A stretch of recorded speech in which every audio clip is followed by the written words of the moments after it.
Hello everyone, my name is Ramesh Naik. I am a faculty in Information Science and Engineering Department in Canberra Engineering College. I will be your course instructor for Machine Learning course. Let's have a brief introduction about this course.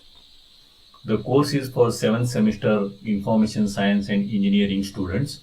The syllabus is followed is from Vishweshwaraya Technological University, that is VTU Belgaum. According to the syllabus, the subject code for this course is 17CS73. Internal assessment marks is 40. Exam marks is 60. Number of lecture hours per week is 3. Total number of lecturers hours is 50. Along with this course, I am also teaching you machine learning laboratory programs also. Let's start. Course objectives.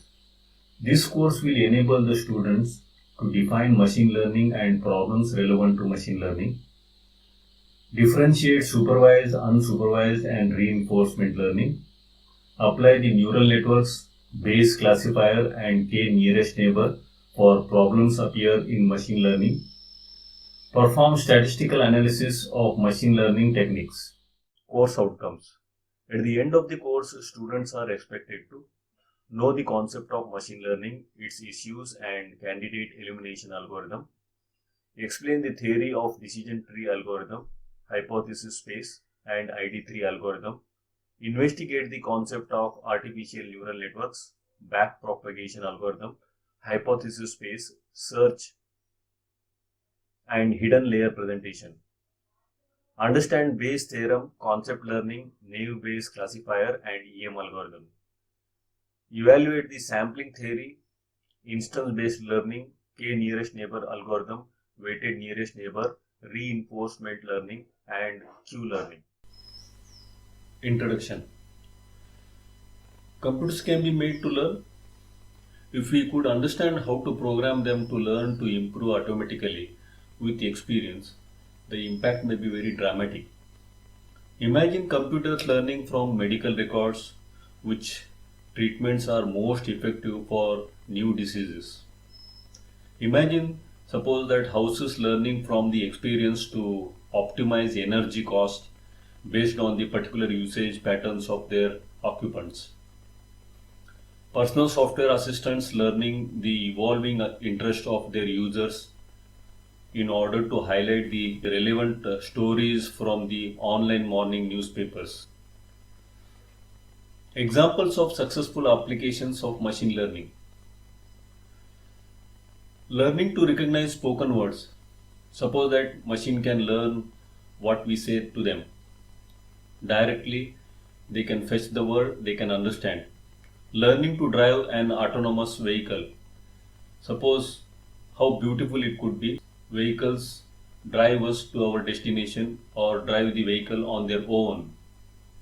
Learning to classify new astronomical structures. In space research, this will be very helpful. Learning to play world-class backgammon. We can play with the computer or computer can play with itself. Why learning is so important? Some tasks cannot be defined very well. For example, recognizing people. How we recognize people? We actually see them, we recognize them, then we talk to them. So this process we do unknowingly. Directly we recognize, but it will be very difficult to define this thing. Relationships and correlations can be hidden within large amount of data. Machine learning data mining may be able to find these relationships. If you have more number of data, then you can find out the relationship between the data. Human designers often produce machines that do not work as desired in the environments in which they are used. So, in all the conditions, human may not work very efficiently. For example, if there is a fire hazard, we cannot go over there or we cannot save life. But machines, they can do the work very fast. These are all some of the images which I have shown you to recognize how if the machine can learn, how beautiful it will be, how benefit it will be for the mankind. In the first image, there was a fire catch to an aeroplane, and a robot will be sent to save lives. And in other examples also, other images also, you can see how robots are assisting people and they are making the life comfortable. The amount of knowledge available about the certain task might be too large for explicit encoding by humans. For example, medical diagnostic. For example, if we want to identify a disease, we need more number of samples. So that's why we prefer doctors who are having more experience in life. Environments change over time and data need to be stored so that it can be adapted to the machine. New knowledge about task is constantly being discovered by humans. So we are always finding out the new things. It may be difficult to continuously redesign system by hand. So that's why we need the help of the machines.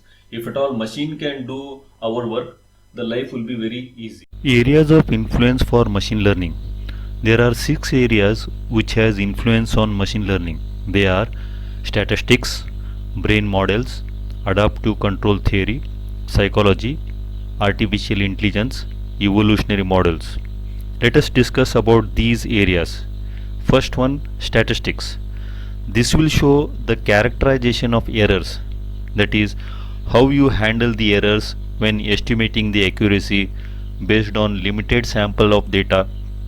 More is the samples, again, if more samples cover more areas or key features, then definitely machine learning is better. It will give good results. Second point, brain models.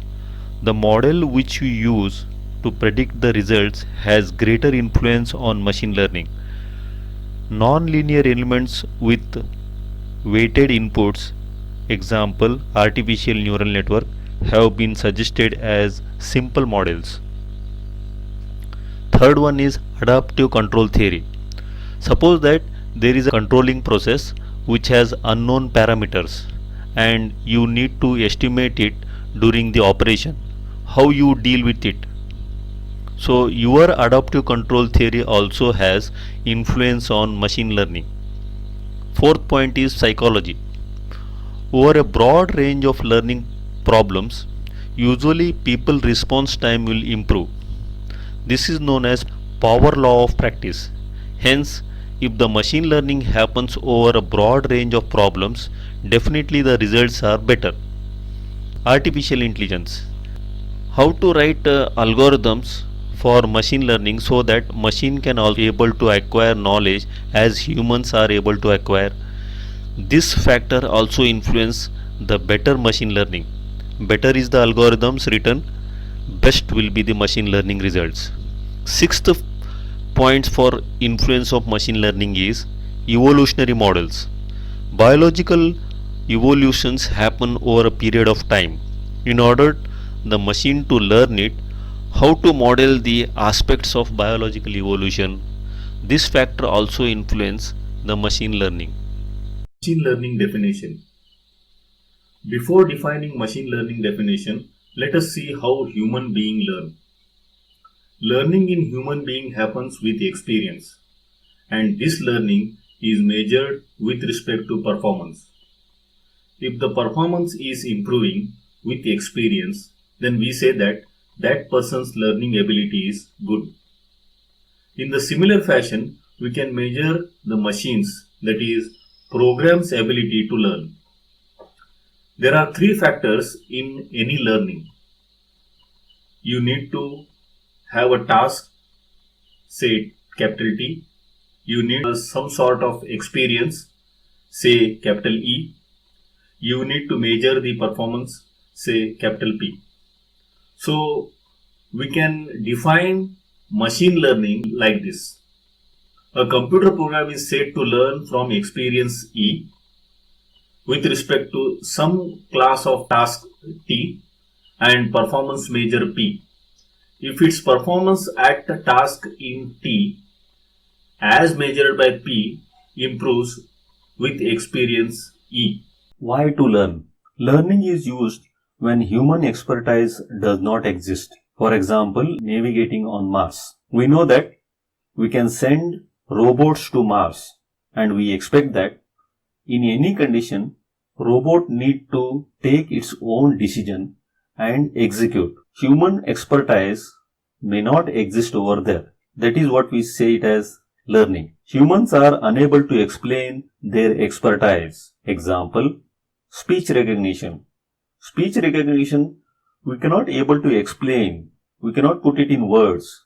But we expect that need to be recognized by some programs. Solution changes in time. Example, routing on a computer network. We know that over a period of time, the routing algorithms have changed drastically. Shortest path routes are found out in a better way. This will show us that solution will change over a period of time. We expect that the robots or the programs, the machine that need to adopt these new techniques on its own, that is, they need to learn by looking at the examples. Solution need to be adapted to a particular cases. Maybe the particular cases is special one. For example, user biometrics. We know that recognizing the handprint or retina, they are unique to each individual person, and we expect that need to be learned by the program. We have already seen what we mean by learning of a computer or learning of a machine or learning of a computer program. To have a well-defined learning problem, 3 features need to be identified. They are the class of task, capital T, the measure of performance to be improved, capital P, the source of experience, capital E. To define learning, there need to be a problem. In the problem, there need to be 3 features. One is we need to have a task, the measure of performance, then we need to have the source of experience. We will take one example, that is checkers game. We need to know the game basics. Checkers is always played by 2 players. Each player begins the game with 12 colored discs. One set of pieces is black and other is red as shown in the figure. Each player plays his or her pieces on the 12 dark squares closest to him or her. Black moves always first. Players then take alternate moves. The board consists of 64 squares, that is 32 dark and 32 light squares. Each player has a light square on the right side corner closest to him or her. Suppose that if I am sitting on the red piece side, then on my right side there is a light square. A player wins the game when the opponent cannot make a move. Let us see the rules of the game. Moves are allowed only on the dark squares, so pieces always move diagonally as shown in the figure. Single pieces are always limited to forward moves towards the opponent. A piece making non-capturing move may move only one square. So non-capturing move is not involving a jump. A piece making a capturing move leaps over the opponent's piece, landing in a straight diagonal line on the other side. Whenever there is a capturing, we will expect a jump over the opponent piece. Only one piece captured in a single jump. However, multiple jumps are allowed during a single turn. When a piece is captured, it is removed from the board. If a player is able to make a capture, there is no option. The jump must be made. If more than one capture is available, the player is free to choose whichever he or she prefers. When a piece reaches to the farthest row from the player who controls that piece, it is crowned and becomes a king. One of the pieces which had been captured is placed on the top of the king so that it is twice as high as a single piece, so that you can identify that it is a king. Kings are limited to moving diagonally but may move both forward and backward. So remember that non-kings are always limited to forward moves. Kings may combine jumps in several directions. King may move forward, king may move backward, or king may move on the same turn. Single pieces may shift direction diagonally during a multiple capture turn, but must always jump forward. Means if it is not a king, then that piece always need to move forward, diagonally forward towards the opponent.